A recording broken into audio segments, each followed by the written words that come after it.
All right, story time on why I got banned from my goddaughter's school and why it just affirmed that my choice to be a childless queen is for the best for everyone. So my goddaughter is 15. Her name is Sophia. She is the light of my life. She is the star of her volleyball team, cheerleading team, star basketball player. I love her so much. She is the daughter of one of my very best friends, Crystal.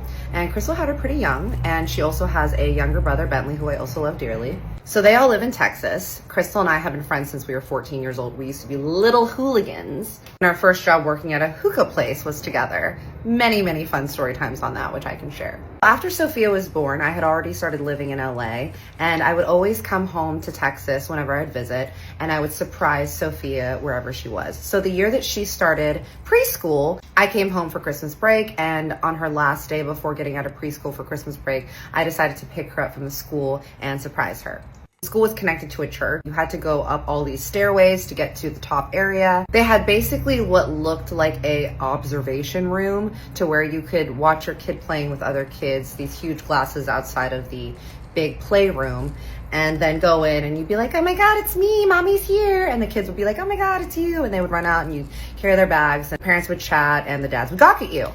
I go there and I am just observing her for a minute through the glass, and she's playing at one of those fake kitchen sets, which when I think about it, I don't understand why kids wanted to play like adults, because now that we are adults and we have to be in a real kitchen cooking, it is the worst. But anyway, so she's playing at the tiny little kitchen. She's this gorgeous Amazonian girl now. She's about 5'9". But when she was younger, it took her a long time to get her growth spurt. So at the time when she was 4, she was the tiniest in her class. So she's playing with this tiny little cooking utensils, and there's a boy that is probably twice her size. I mean, he was very, very, very tall. And she was over there, playing Betty Homemaker with a little skillet. And the boy walks up and he's kind of talking to her. And I'm like, oh, cute, like a little interaction with a boy. Next thing I know, I see him making these wild hand motions, like telling her to move. And she's like looking at him like, no. And then he shoves her so hard that she goes flying and falls on the ground and starts crying, and he takes up residence where she was cooking. Before the teacher was able to see or anyone was able to react, my ass ran in there so fast, like Captain Save-A-Ho. I was like jumping over tiny tables, dodging little children. I grabbed that boy by his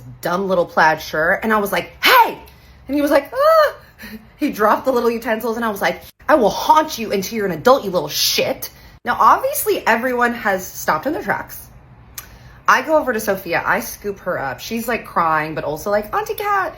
I'm like hugging her. The teacher's like, what in God's name is going on? Again, this is a church preschool.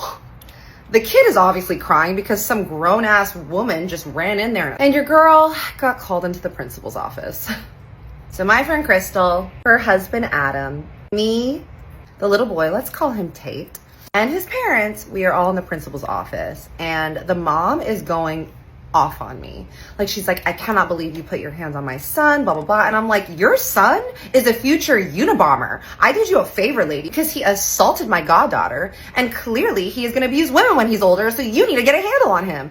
And Crystal's like trying to play mediator, and the principal's like, okay, we all need to calm down. And the mom is like, I'm pressing charges against you. I'm like, okay, girl. And then you can call me when your son starts killing birds in the backyard. Thank the goddess for my girl Crystal. She is actually a teacher herself for middle schoolers. So she is very good at diffusing conflict. So she was like, hey. She's like, Kat, stop talking. I'm like, yes, ma'am. She's like, can you just step outside for a second? Like, I just want to talk to the parents alone. I'm like, what? And she's like, just trust me. I've known this girl since I was 14. I was the maid of honor at her wedding. Like, I trust my girl. I leave. Maybe like 30 minutes later, they all walk out. And the principal's like, okay, we're all in agreement. Tate's mother is like looking daggers at me. They leave. Me, Crystal, Adam, and Sophia hop in the car. And Crystal's like, okay, so what did we learn today? I'm like, that we can tell that boys are going to be bad from a very young age. And she's like, Kat? I'm like, okay, what happened? And she's like, well, first of all, you can never come back to this school. I'm like, okay. Parents aren't going to press charges. And I'm like, okay. So because it is a very Christian school and they follow the Lord to a T, Crystal basically told her that I was her LA friend, had strayed from the Lord, and Kate's mother should have mercy on me and pray for me, because that's what God would do for a lost soul like me. Basically told her that I was crazy and got tempted by the devil. But I was like, okay, well, is Tate going to apologize to Sophia? And she was like, yes, we are working that out. Tate is going to understand what you did wrong, but you understand what you did wrong? And I'm like, yes. But you know what, guys? I have no regrets, because after preschool, Sophia, when she was in 8th grade, at Sophia's 14th birthday, which is in October, I happened to be shooting something in Austin, so I just made the trip over to surprise her on her birthday. I show up at her birthday party. You know, I'm talking to her and the other kids, and there's this one kid just looking at me, and he's like really staying away from me. Looks really just disturbed by my presence. And I'm like, Crystal, who is that kid? And why is he like staring at me like he thinks that I'm gonna cut him? And she's like, oh, that's Tate. And I was like, really? Interesting. Now I am older, wiser. I have matured. I now know that we don't always need to use our hands to get a point across. Women, we use our words as well. So he was getting some skewers at the buffet table, and I walked over with my margarita, and I was like, hi, Tate. And he was like, hello, ma'am. And I was like, do you remember me? And he was like, yes, ma'am. And I was like, I trust that you are being a perfect gentleman to ladies, treating them well, never, ever treating them with disrespect, putting your hands on them, or making them feel uncomfortable. Is that right, Tate? And he goes, yes, ma'am, that is correct. Yes, ma'am. And I was like, good. Keep it up. So his mother should be thanking me, because who knows where that kid would be ending up right now if I hadn't done what I did. If you sleep with somebody and you the next day you feel different, you feel weird, you procrastinate, you being lazy, you doing this, you doing that, it's because whoever you slept with got that energy and that spirit on them. Story time. So I was sleeping with this guy. We were like really cool. We were business partners, and literally we wasn't in a relationship. We knew that. Like, we may just slip up and do it here and there, but this particular time we slipped up and did it. It was like, okay, the next day I didn't go to bed until like 7, 8 a.m. So the spirit ain't come on me the day after we slept together, because it was just like I was still woke. I was out partying. I didn't go to bed to the following day. So 2 days after we slept together. And when I tell y'all, I was only asleep for 30 minutes. This spirit, and I'm just getting chills. I'm getting sick. Like, I'm feeling weird even talking about it. It got on me, y'all, and it was so ugly in my dream. Like, our grandparents and our parents be like, you can't just be sleeping, lay down with dog, you get fleas. They basically meaning you lay down with something that ain't no good for you, you picking up everything that dog got. And it's like, when I tell y'all, after I was sleeping with him, I had a lustful spirit. Like, I just wanted to just keep getting it in. I was like just continuously wanting to listen to secular music. That demon was up in me. But when I finally was able to go to sleep when it was night and still dark from like partying, it got up in me. And it was like I had to fight back. Like, it was suffocating me in my dream. Like, I woke up, I could not breathe. This feel like a movie the way I'm telling you, but it's real life. And it's on everything that I love. And it's like I'm telling this story because I was going to keep it to myself to just help somebody out. Like, if you're continuously sleeping with somebody, they didn't make you their only person that you're sleeping with, or they're not like trying to become better in life or make better decisions or stop doing something that just doesn't align with you, cut it off. Because Sinners, that movie, is real. Like, your life can supposed to be going down this street by you continuously to mess with something that God or somebody that God does not have for you, and you will end up down this street and your whole life will be done. Like, I don't care how good he look, she look, how fat her butt is, how big his is. Leave it alone. Don't mess up your life for 5 minutes, or even if y'all can do it for 1 hour. That's temporary. Do not. Because I'm looking at this man's life right now, and it's just like nothing is working out for him. And he swear that like, oh, I pray, I do this. Dude is messed up. And like, girls is so focused on what they see on the outside, but this man is really messed up in the inside. Don't worry about how much money somebody got. Don't worry about how good they look. If it don't feel right, it ain't right.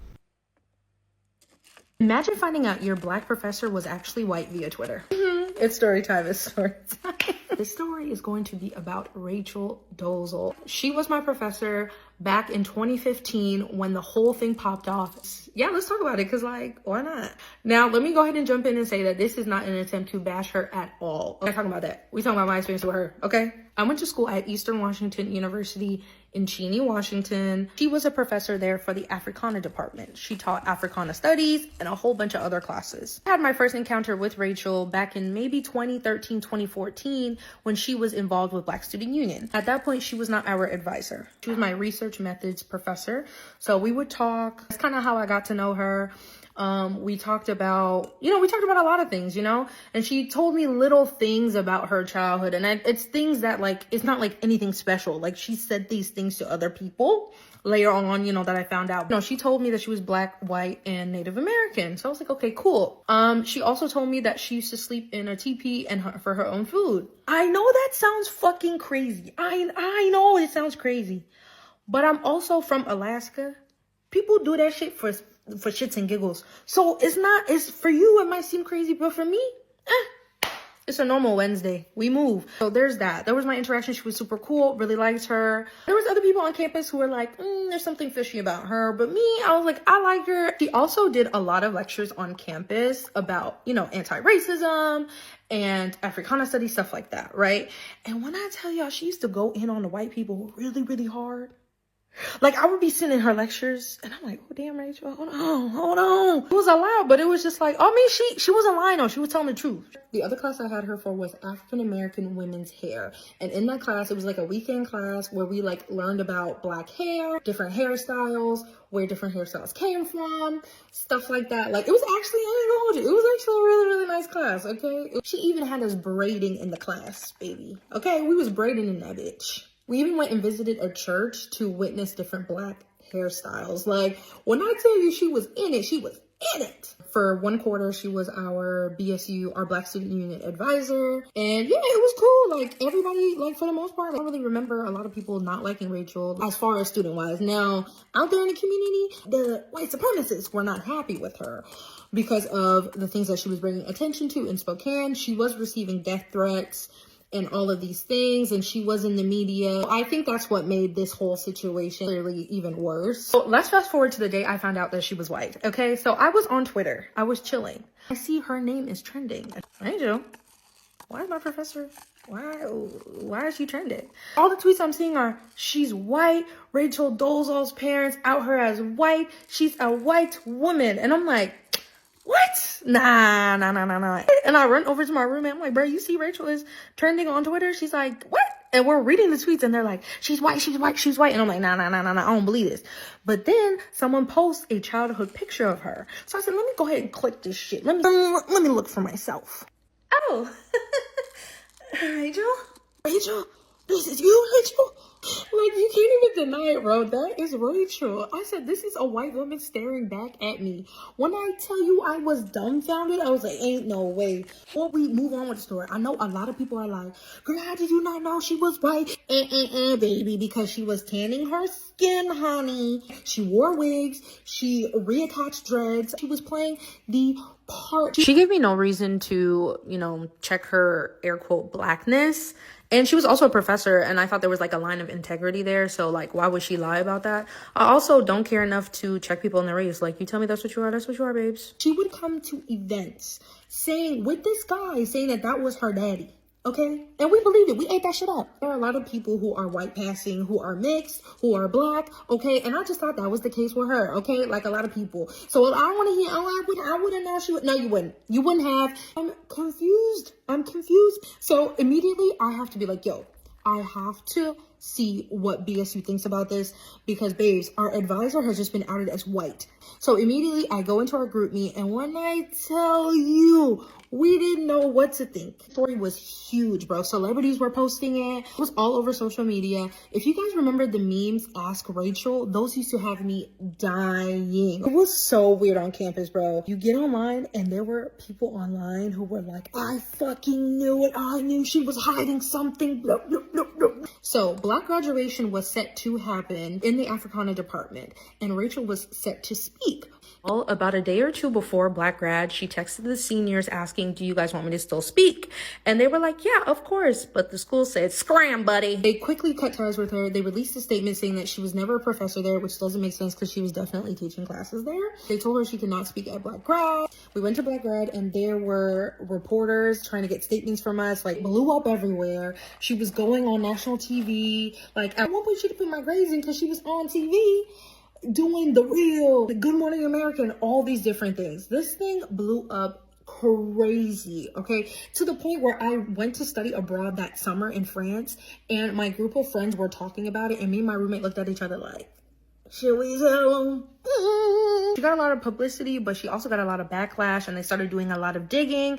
You can go into the whole story about Rachel Dolezal. They got a whole documentary. You can do some internet research. To this day, I cannot get over that she was my professor. And I will say she was a really, really good professor. Like, I learned a lot in her classes. And it made me want to do more research on my own. She has not been able to get a job from what I've been following. She changed her name several times to try to get employment. That wasn't happening. She was braiding hair at one point. I don't know if she's still doing that. You shouldn't pretend to be another race. Like, it's just like, yeah. You know, that's what happened at Eastern, child. And everyone told me to go touch grass and get a real job. Well, as many of you apparently don't know, I used to have many real jobs. I was broke. I would grocery shop at the 99-cent store. But I got a job as a server when I was 16. I was a server for about 4 years, and I'm gonna tell you about my first day on the floor as a server. This story scarred me for life. I'm freshly 16, okay? My first day on the floor, I had a very small section. I had like 2 or 3 tables.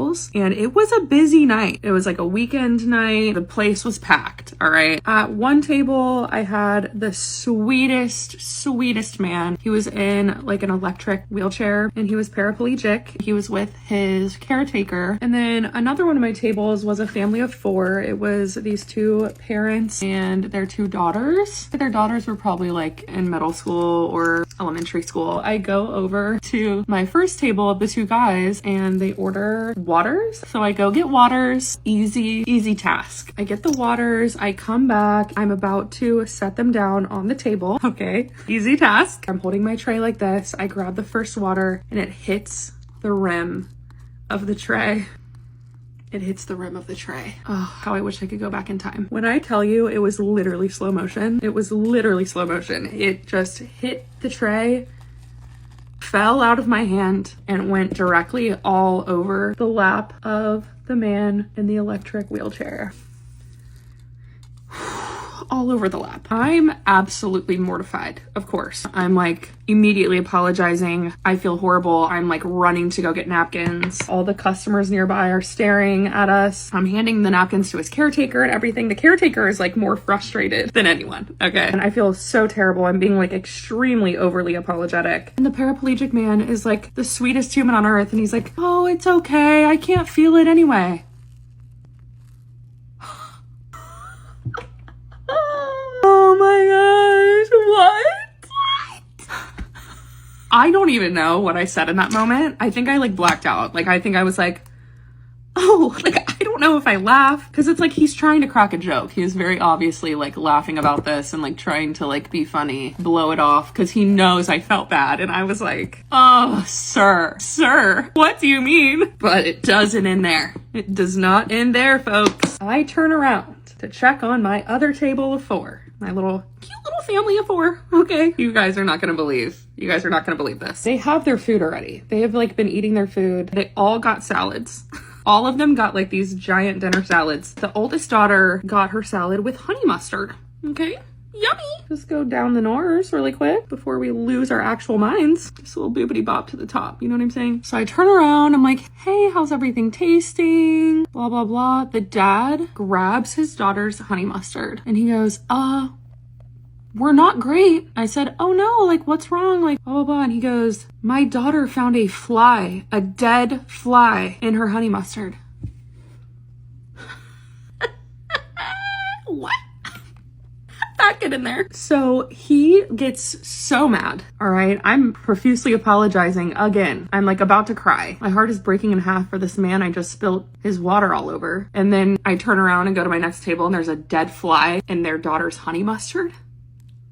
He literally, you guys, stood up out of his chair. He said, let's go, we're leaving. And before he leaves, he decides to scream at me in front of the entire restaurant full of people.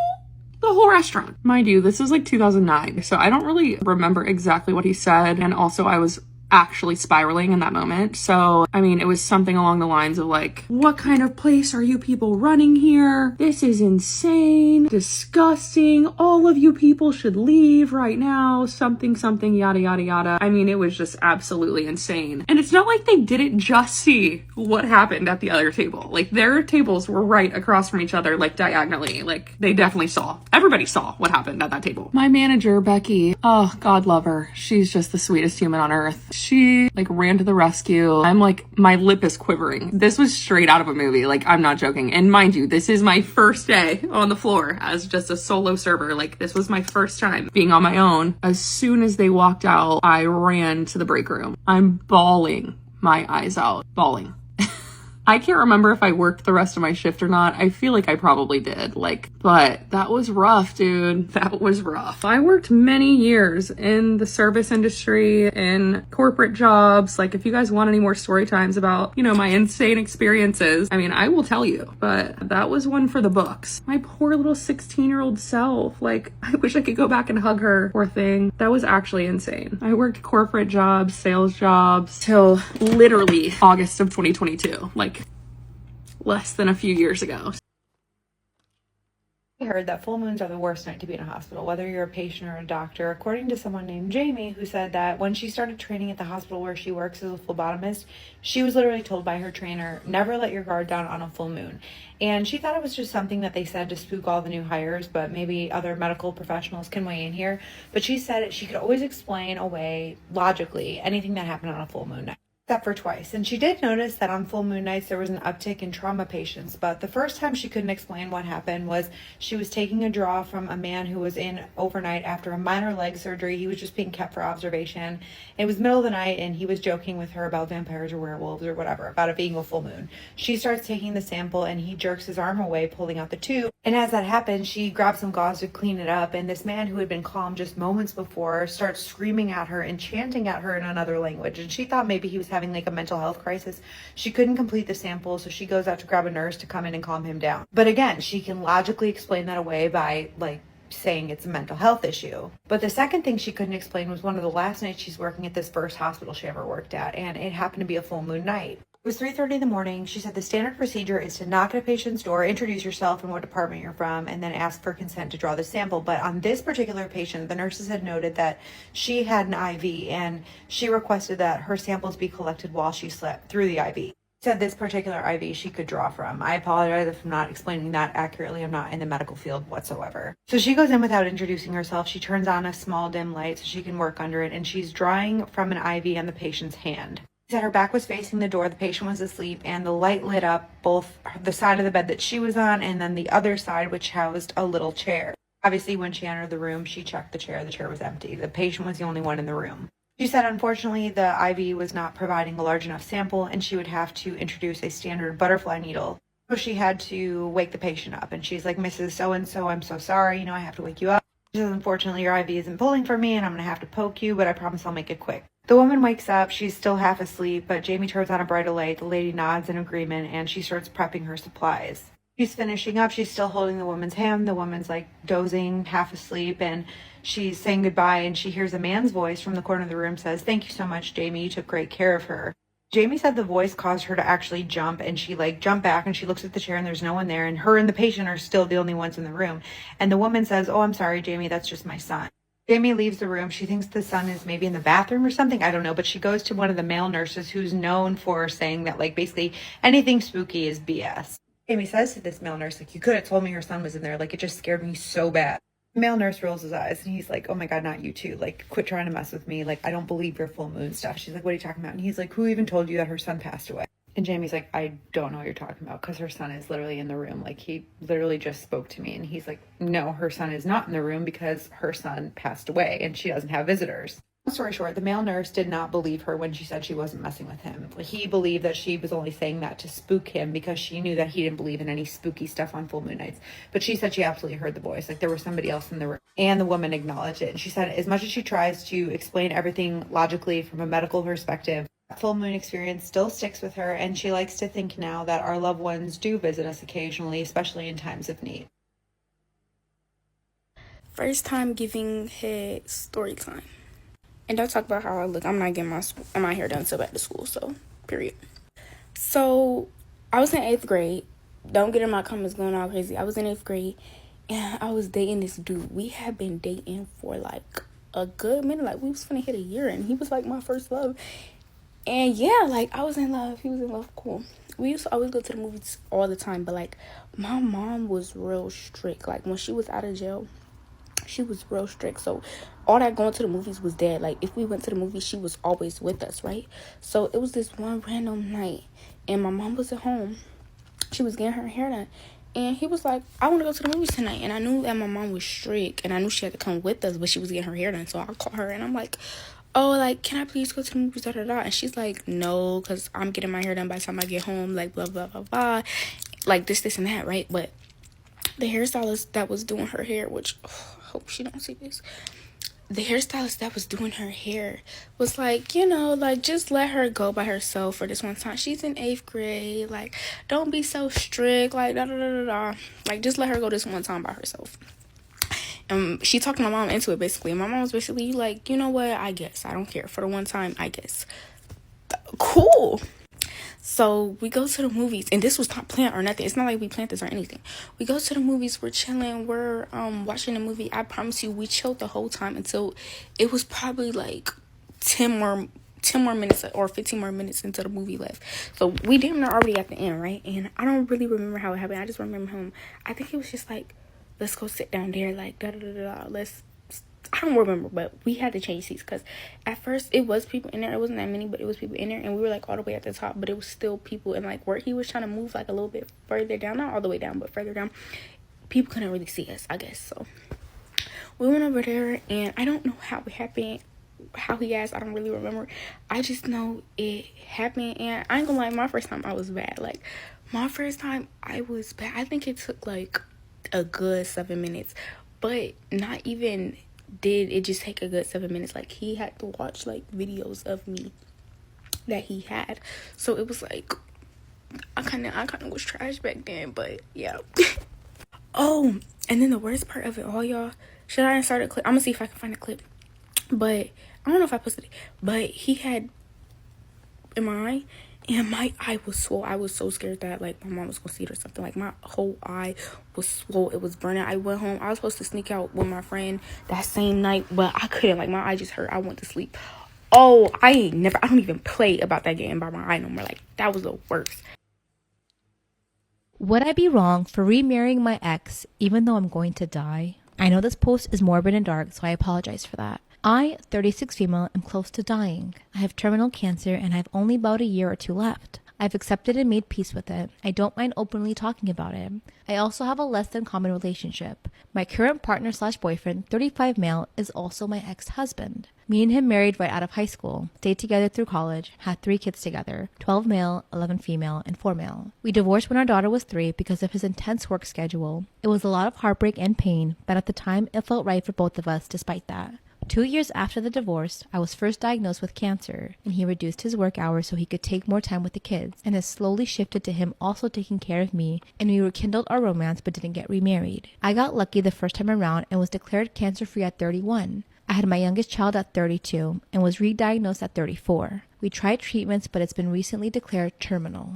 Please don't feel sorry for me or throw me a pity party. I've gone to live the life I wanted, and I'm okay with the fact that I will most likely die before 40. The only thing that causes me any emotional pain is that I won't see my kids grow up and experience life milestones like graduating, getting married, and having kids. Long backstory, but here's my problem. My partner and I have discussed it, and we want to remarry each other. I want him to be listed as my husband in my obituary. I want him to be able to make medical decisions in case I'm unable to. This one is big for me because of my situation, and so that he can get survivor benefits when I pass. My sister, 38 female, says it's cruel to remarry him knowing I'm going to die soon, and that if I loved him, I wouldn't have divorced him in the first place, and that by remarrying him, I'm disrespecting the sanctity of marriage by doing it willy-nilly. She also said I probably used my diagnosis the first time around to get his pity love so he'd get back with me since it resolved my main issue from our divorce. So, I was wondering if it's really bad for me to remarry my ex. I love this man, we both regretted our divorce, and are so grateful that life brought us back together. But now that I'm close to death, we want our love to be legally recognized.